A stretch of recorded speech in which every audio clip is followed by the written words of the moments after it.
ዛሬን ያሳለፋችሁ ጌታ ነገን ያሳልፋችኋል። ስለ ነገ አትጨነቁ። እርግጠኛ ሆኜ ልንገራችሁ፣ ስለ ነገ የምትጨነቁ ሰዎች እግዚአብሔር ስለ እናንተ ያስባል። ለዚህ ነው መጽሐፍ ቅዱስ ሲናገር ኤርምያስ 29:11 አካባቢ እኔ ለእናንተ የማስባትን ሐሳብ አውቃለሁ ነው የሚለው። ስለዚህ እግዚአብሔር ስለ ዛሬ አስቦላችሁ ለነገ የማያስብላችሁ ምክንያት የለም።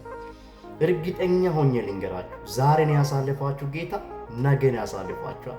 ዛሬን ከባድ የተባለ ነገር ያሳልፋችሁ ጌታ ነገን ያሳልፋችኋል። አትጠራጠሩ።